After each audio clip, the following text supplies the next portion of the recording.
women have been more likely to be out of the workforce for more than 6 months than any other workers. So bringing women back in and keeping them in the labor force is really critical to families, and it's critical to the recovery of our economy. And this comes at a time when we need a major catalyst to change things. But to build an equitable economy, to really build back better, as we've been talking about, we need to center those who've been most marginalized. So that means we have to craft our policies to ensure that they're benefiting, in fact, targeting women of color, because they're the ones experiencing the worst impacts of historical exclusion and marginalization. So that's why our partnership with SaverLife has been so important to our work. We were really honored. SaverLife, Tim's boss, Lee, has been part of our network from the get-go. I was really honored to work with Tim early on in the crisis to start thinking through how do we really get in touch with the folks that they're working with women across the country who are predominantly, as you heard, low income and women of color, to really get their thoughts and ideas about what's happening in the economy and how we can center their needs. So Tim and I started planning this, I think it was like in the fall of 2019. We were going back and forth. We did a whole bunch of one-on-one interviews to design the survey, and we were just about to kick it off when COVID hit. So we ended up running it in late March and early June, and we got 643 respondents from around the country, all women, and as we know, disproportionately women of color. So Tim, if you could just go to the first slide, I'm just going to run through what we found. So granted, recognizing that this was, again, at the early part of the recession, first we asked a number of questions, but I'm going to highlight three key ones. So one was that we asked them which issues were most negatively affecting their financial health. The top priorities, as you can see, were housing costs, the COVID crisis, which was new at the time, so it got its own category, retirement savings, wages, retirement, wages, and savings. Then we also asked them, if you can go to the next slide, Tim, what would improve their financial health. So the top priorities that we heard there were higher paying jobs, financial education, training, and advice, and help improving their credit scores and paying down debt. And then finally, we asked them, what policy changes that would they like to see if they had power to make those choices. And the top priorities we heard were paid sick and family leave, home ownership and affordable rental housing, and then, affordable health care and retirement savings. So from those findings, what we then did is took it to all of our working groups to share the findings, to really help them think through how this affected their work. One of our working groups focuses on policy and advocacy, and we had decided earlier in the year that we were going to leverage the strength of our whole network to do a network-wide policy campaign. So we then did a survey of our members and looked at, where was there synergy between our members' policy capacity and what was coming out of the SaverLife survey. And we found that the most significant overlap was around care policy. So granted, we did the survey with our members during the summer, and at that time, the care issues were becoming more of a discussion point on the national scene. So what we did is we decided to join a national campaign with our partners at Caring Across Generations, National Domestic Workers Alliance, with a whole host of, there are about 11 other national gender equity organizations. So it's everyone from Time's Up to Community Change to, National Women's Law Center and others. And what we're doing is we are really advocating for a whole suite of public policies that help to build an equitable care infrastructure.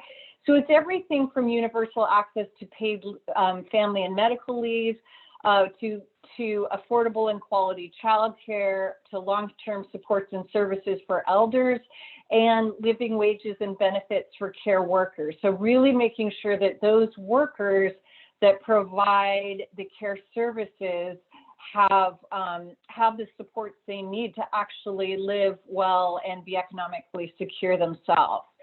So I can say a lot more about that in the Q&A, and please put your questions into the chat. But now I'm going to turn it over to my colleague, Solana Rice, and she's been a longtime member of our network, and really look forward to you guys hearing about her findings. Thanks, Heather. It's such a pleasure to be on this call and with you all. I've known Heather for many years, and remember being in grad school holding the report that she wrote for PolicyLink around like a tome. It was like my Bible of community development and affordable housing solutions. So it's a real honor. And Lee, who is executive director of SaverLife, I've known for many years too, and remembering my first time meeting Lee and thinking, whoa, she's a force to be reckoned with. And she has really catapulted SaverLife into a whole other realm of impact. So just a real honor to be on this call. Maybe you heard a little bit about liberation in a generation earlier in the day from Jeremy, but I'll say that a little bit about me. I grew up in the Midwest. I'm now based in the Bay Area, and have been on this journey of first working on issues of opportunity. We just got to get people of color who look like me and my family, we've got to get them onto opportunity. And then I moved out to the Bay Area and started working at organizations like PolicyLink and Prosperity Now, and started getting on the equity train. I was like, no, now it's about leveling the playing field. We got to get to equity. And I'm so, all of those steps were key on this journey where I feel like now I'm at this point where I'm taking real courage, I think, to say, no, we need more than that. We need justice and liberation. And this is what we should be demanding. And in conversation with Lee at SaverLife, we sat down. I told her what Liberation in a Generation is built to do, which is to really do three things. One is to tell a new story of our economy, one that is clear about the harms and the transgressions that our elected officials historically have done to people of color, and that we can forge a new path going forward, that we can center the needs of people of color.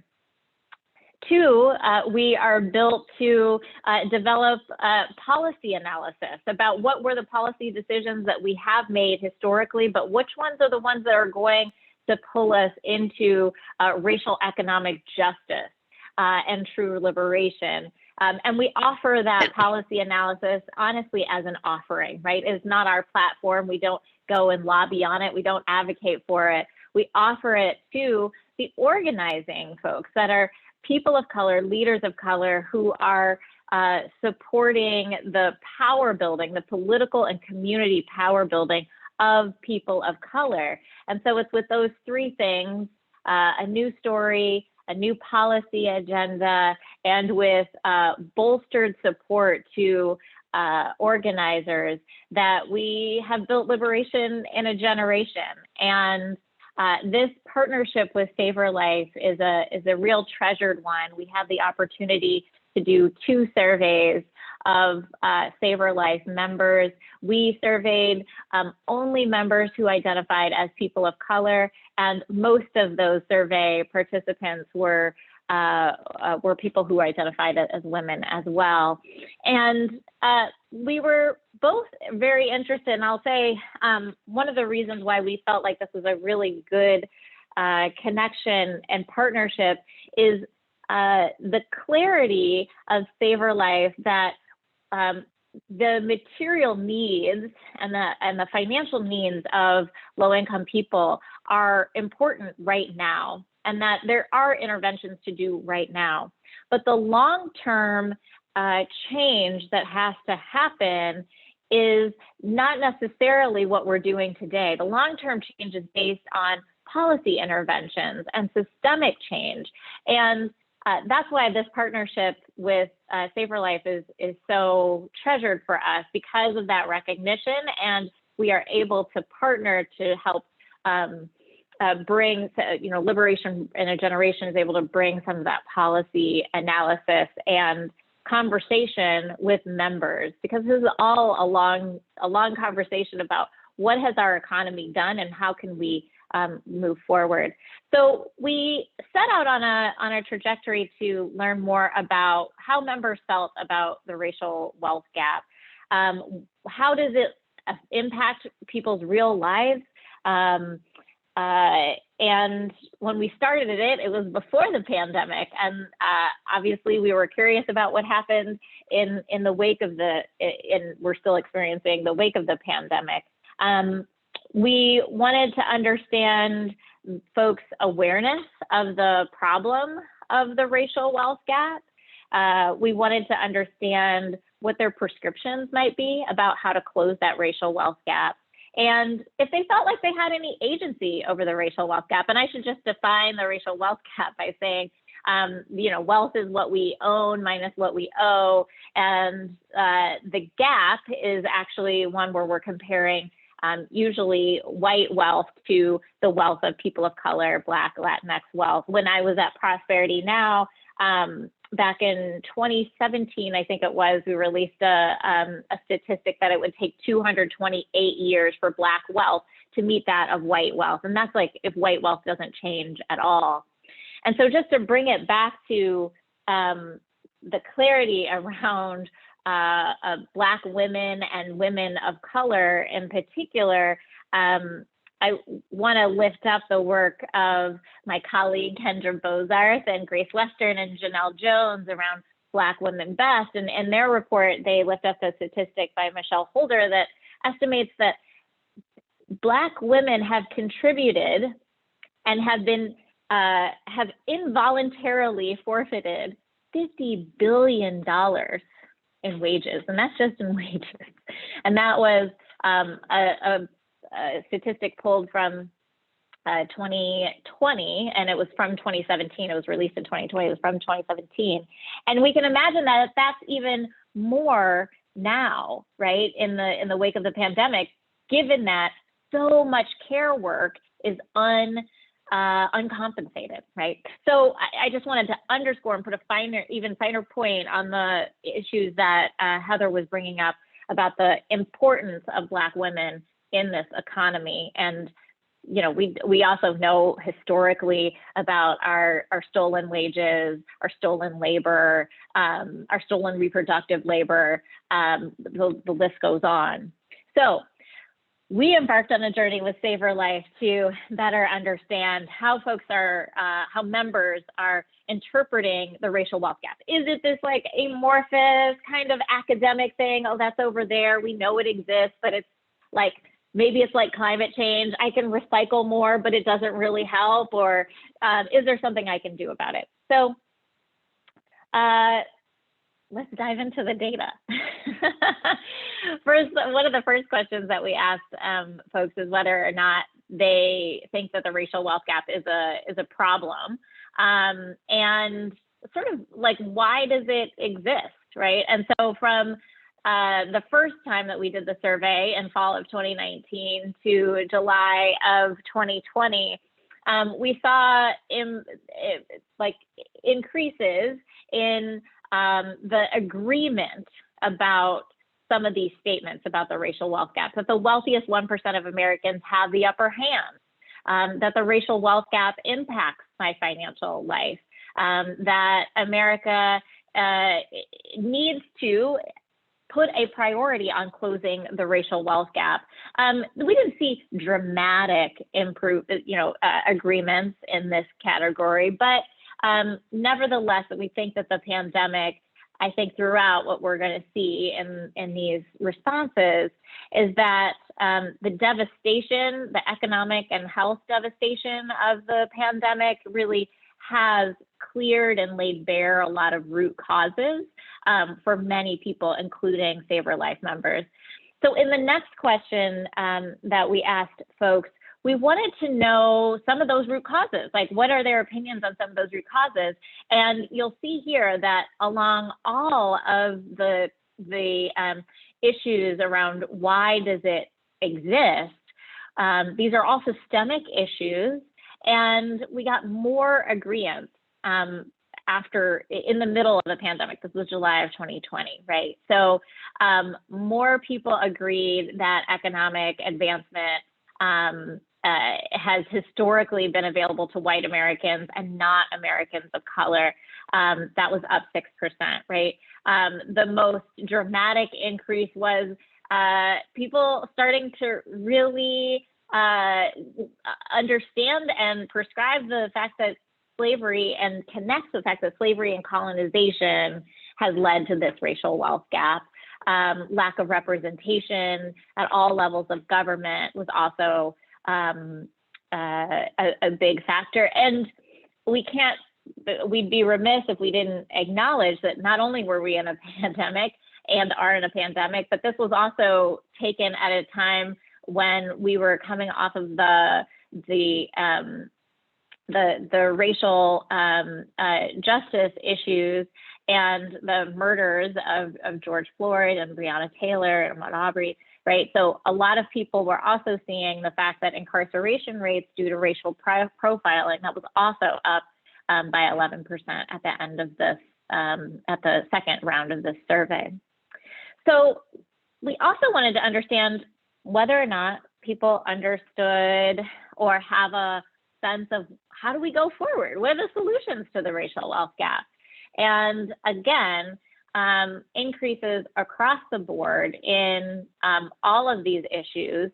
At Liberation in a Generation, we like to think of how do we advance the liberation economy? And we really think of the liberation economy undergirded by a set of economic rights. And many of these are reflected in the prompts that we gave to folks in the survey: clean air and clean drinking water, right? Affordable housing, a guarantee to health care, a guarantee to a debt-free college, a guarantee to a job if you want a job, a guarantee to generational wealth, what we call baby bonds, a guarantee to a pathway to citizenship, right? So all of these, and I would say that it looks like, if I remember correctly, and yeah, the two that grew the most were a basic income for all. And I think we can attribute that to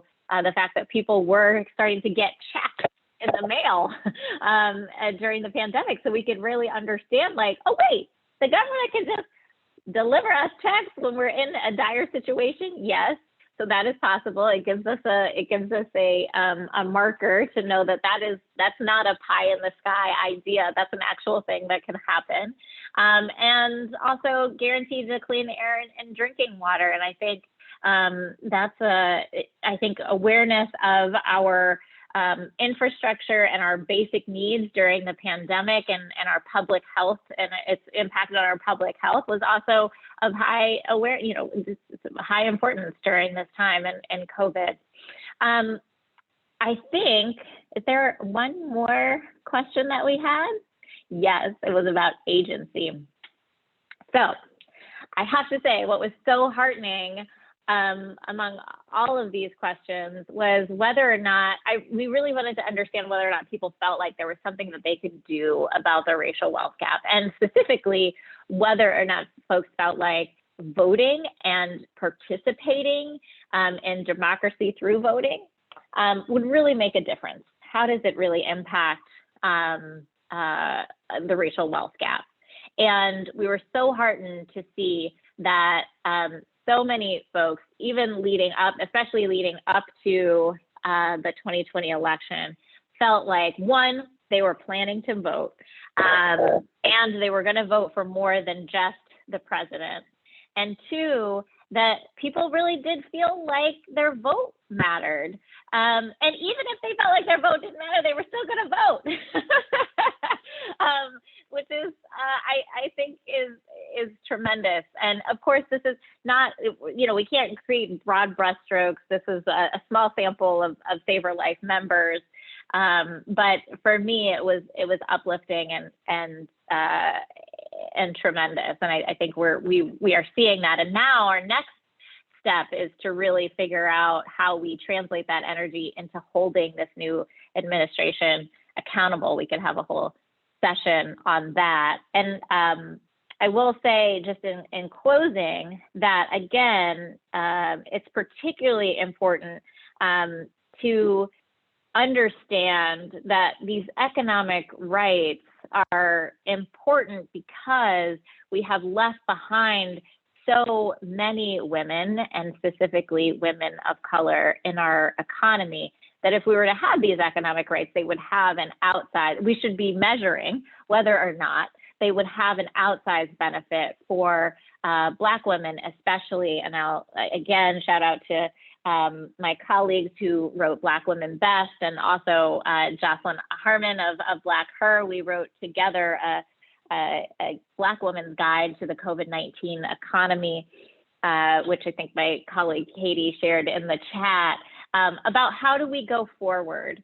How do we make sure that, because since we have excluded, especially Black women, from the economy, how do we center us as beneficiaries? And if we're centering Black women as beneficiaries, we have a better chance of knowing that everyone is benefiting from the prosperity of this economy, even in the most dire times like we are in now. I will stop there. Thanks for letting us share some of our insights, and can't wait to have a conversation. Yeah, thank you so much. Definitely a lot of data there. Really appreciate you both walking us all through it. At this time, really do want to open it up to two questions. This really is intended to be an open dialogue, an open conversation. So feel free to pop your questions in the chat. Feel free to just turn on your camera if you're comfortable doing that. Ask away. I'll also in a minute be posting some questions for you all that you need to be thinking about, and as we start adjourning later, things that you might want to take away from this session with. So I wanted to start with one question for the panelists. So this session is titled "Why Women Are the Center of a Post-COVID Recovery." We talked a lot about the issues that women are facing. We talked a lot about women's priorities, and particularly women of color's priorities on how we can meet this moment. In what ways do you see, what does this mean to you in terms of recovery? And in what ways do you see the current conversation in the national discourse sort of falling short of really highlighting the role of women in the recovery? And I guess I can start with, Heather moved first, so I guess I'll start with you. Okay, great. Yeah, I mean, I said this in my comments. I really don't think we see this radical shift where women are key economic players, and yet we never talk about it. We still, when we talk about policies that benefit women, we still talk about them as social policies, as if they're separate from the economy. But the reality is that unless we center women in solutions, we won't recover. Families won't recover to the extent that they could. And what we saw coming out of the last session was that it was women coming into the workforce that really drove us out of that recovery. And right now we have, I think IWPR's recent report said we've had a net loss of 5.3 million jobs amongst women. So, we need to address that. We need to center them. But I think the title of our panel is somewhat misleading because it sounds like we've already been doing that, and we haven't. We need to.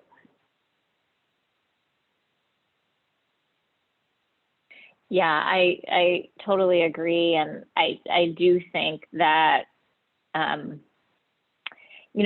just speak from a very personal perspective, not from a scientific or data-driven perspective. But in my experience of the Black women that I know, and I sort of think about Adrienne Maree Brown, her book around emergent strategy. There's a chapter in there about how we act in the micro impacts the macro. And in my micro experience, the care and vigilance that Black women especially, and women, but Black women especially in my life, have displayed for people that didn't look like them, for folks that might be in a community one over. Black women in my life have been amazing. And there's a book entitled We Live for We. And I do think that when we as a nation are centering women, we have the opportunity to think about an absolutely, truly inclusive economy, because we know what it's like to be excluded. And so I actually think that our solution is figuring out how do we make sure that women are in positions of power, because we know how to make sure that we are caring for and protecting and nurturing everyone. And that's not just like a maternal thing. That's been my experience of how women operate. So I have a bit of a follow-up on that. I mean, I think what's really interesting about having this panel at this exact moment is obviously in Washington at the moment, they're really working on this whole huge package, right?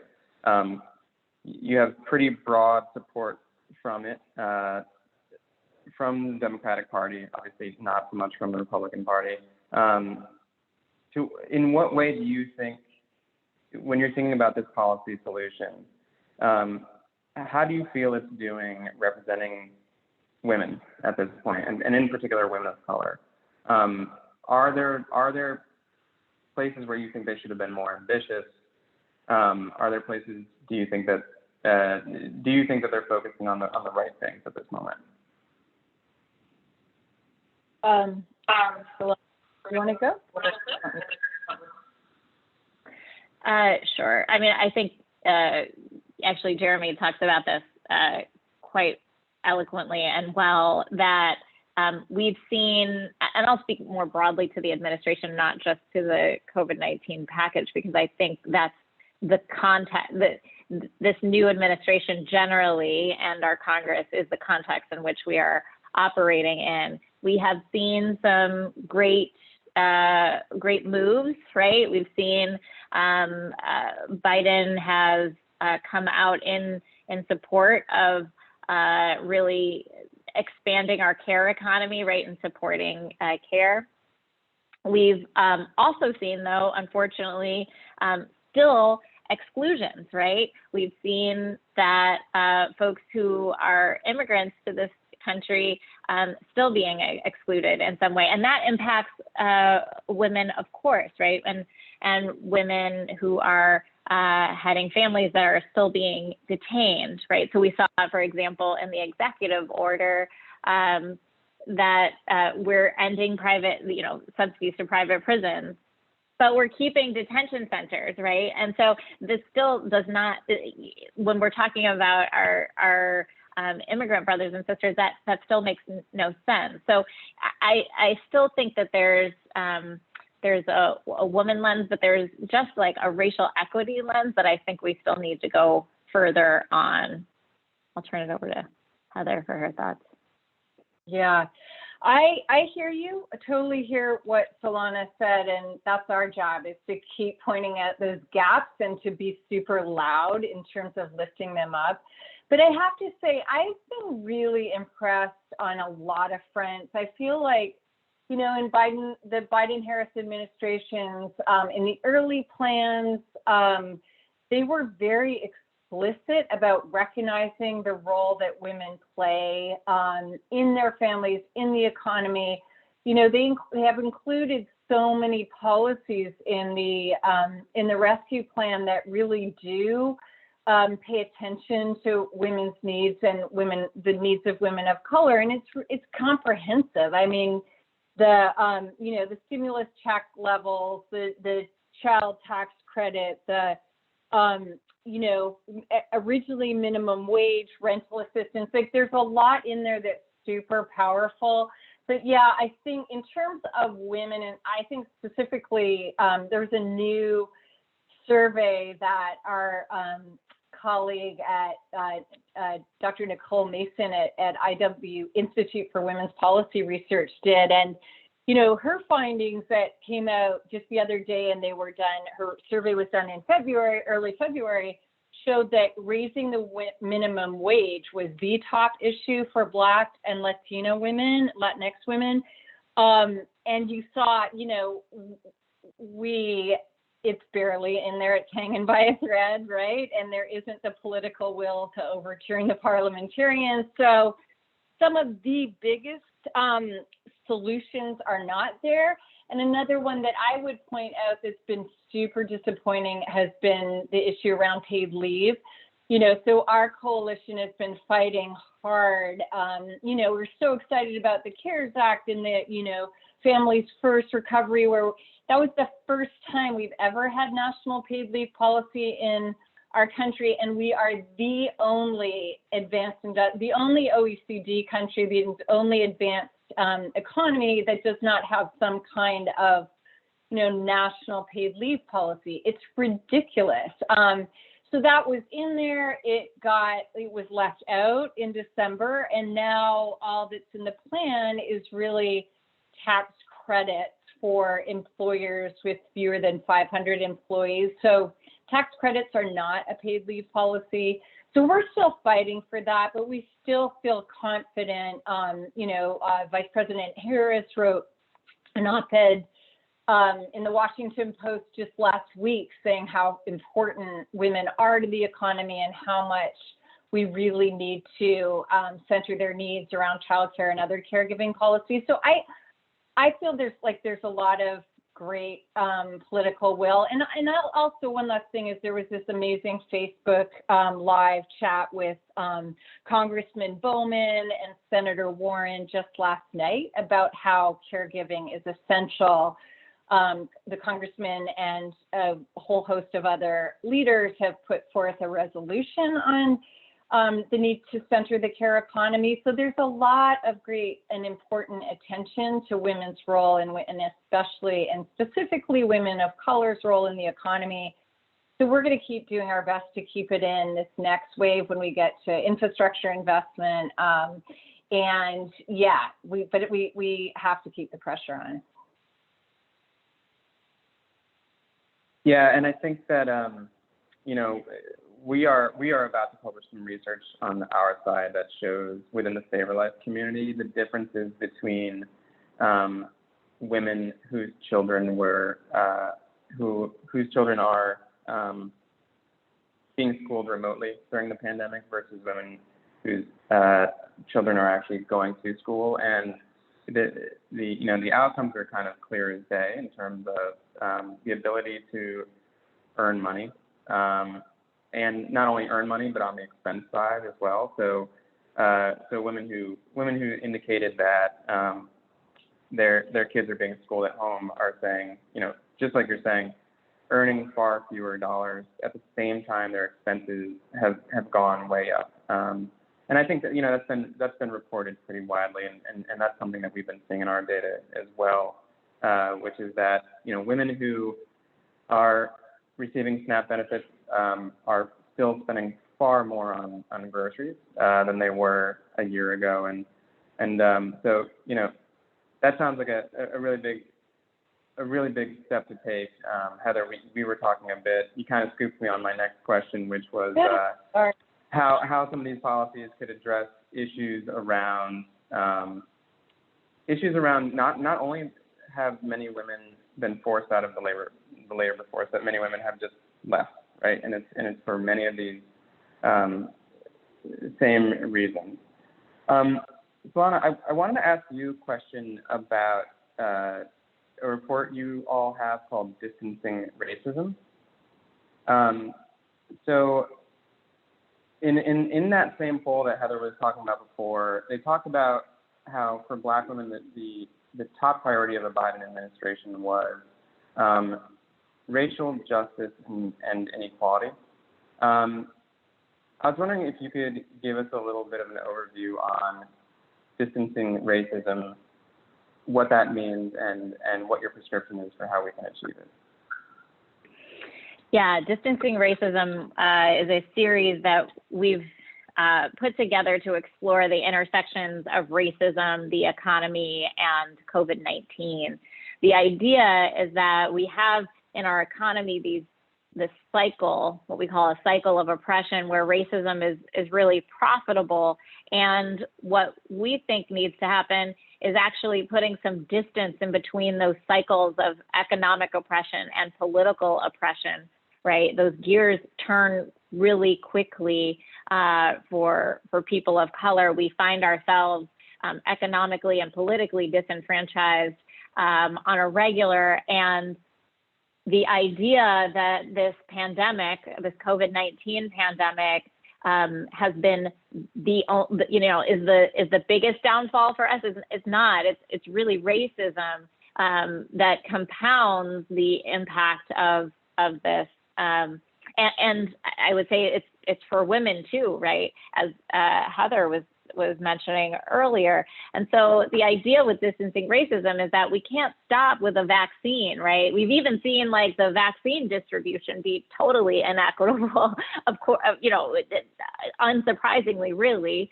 And so the real solution and the real vaccine is to end racism, is to distance racism in the corners of our economy. And the way we get there is really the policy solutions that we mentioned earlier, but it's also being in our everyday, being very clear about the role of racism and racism being profitable, and calling it clearly, and calling to understand how we all can be complicit in an oppression economy where we are driving an economy that is based on theft, exploitation, and exclusion, right? And so that's the real work. So if we're going to end private prisons, fantastic, but we also have to reckon with detention centers, for example, right? If we're going to provide everyone with a basic income, we also have to make sure that everyone has access to that money, right? That we're not also excluding people who are immigrants to this nation. There's just, if we're really going to compensate everyone for their contributions, we have to acknowledge the contributions that care work brings to this economy. So it's no longer saying like, oh, we mean it for everybody, but except those folks, or except in that situation. We can no longer afford to do that, because that has been the downfall not only of our economy recently, but the downfall especially for people of color. And it's just no longer tenable. It's a public health crisis, and it's an economic crisis, and it's a democratic crisis. It's a crisis of our democracy, I should say, and it's a crisis of our climate and our planet as well. So that's our thoughts about distancing racism, and we're continuing to look at how racism intersects different issues in our economy, right? So housing, job and workforce security, financial access and financial products, et cetera. Can I just add one thing, Tim, to what Solana just said?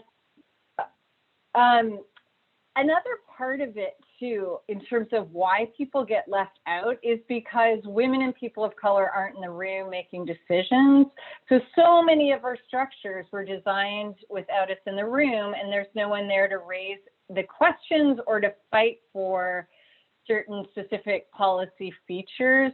And so it came up, we've been revisiting care policies and really like working with our network to really ask the question, do these benefit women of color, and you know, what's missing? And it was very interesting because we were talking to one researcher about sort of the design of paid leave policy, and just how it happens by default, where a lot of researchers go to the median, but because we are still amongst women, still majority white women, that skews the answer. So if you're designing a policy to meet the median need, and the median is still like looking primarily centered around white women, it's not necessarily going to benefit, you know, Black, Latinx, Indigenous women. So it's been just this constant conversation we've been having, both about why it's so important to elect, you know, women, people of color, and especially women of color to leadership roles, and making sure they're in the room, but also, and we're seeing this a lot in the Biden administration, to make sure that administration folks and agency folks, that, you know, that there's just continuing to push for the need to make sure that folks that are directly impacted by these policies are part of the design. Yeah, can I underscore that part too? Because I just, one thing about that we didn't touch on in the conversation about this new administration is representation, right? Historic vice presidency, right? Historic. And still we have to do more. So Liberation and Iteration, we've been in conversation with several groups and organizing folks about personnel as policy. It is the first step. It is not the only step, but it is a first step into making sure that we have the right folks that are actually going to carry some of these policies and some of the thinking about how we do this, right? And so, you know, I encourage everyone to keep track of who is going to be the Secretary of HUD, who is going to be Secretary of Transportation, who is going to be, you know, these confirmations matter. And we've actually seen quite a bit of success in putting pressure on this administration to put in folks that we feel like can carry an agenda that actually benefits not only women, but also people of color. The appointment of Marcia Fudge, for example, to HUD is, a Black woman running HUD on paper looks really good. Except she has a really, really great record on ag, and actually should be the head of the Department of Agriculture, right? And she's going to be a great Secretary of Housing and Urban Development, but it sort of feels like a consolation prize. It was not the position that she really deserved, and arguably, the Department of Agriculture actually has more, I don't even think it's arguable, has more resources and has quite a bit of jurisdiction over the economic security of people of color. And so these are the minutia that we can easily forget about when we got the administration we wanted, maybe. Can we stop now? No, the work continues.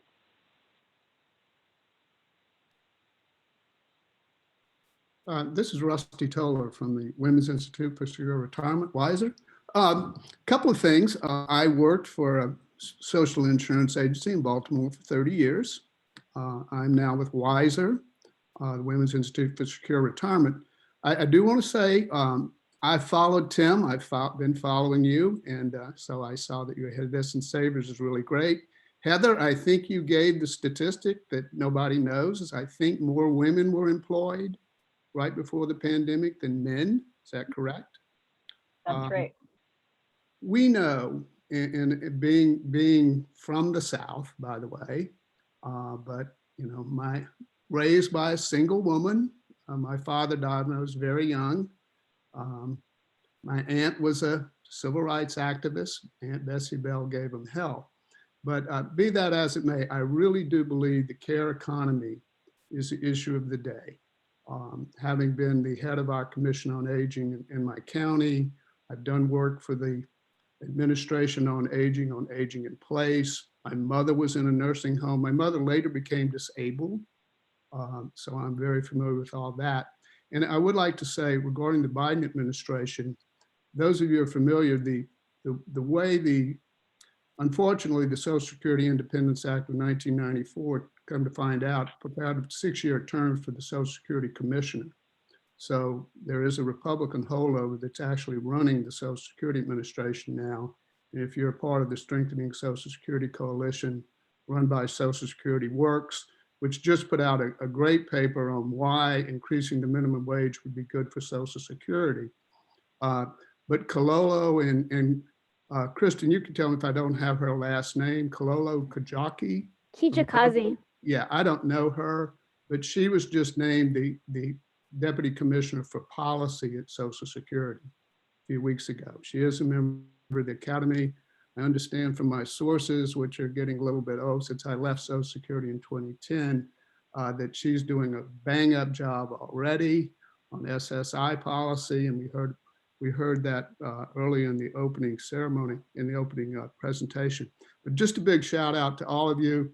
Solana, I had not heard of your organization, but I would say, for what it's worth, my stepson is an addict. He is mentally ill. He has been a prisoner. He is unemployed, and he has had COVID. So we're 5 for 5. And I think the kind of work you're doing with it is really spot on.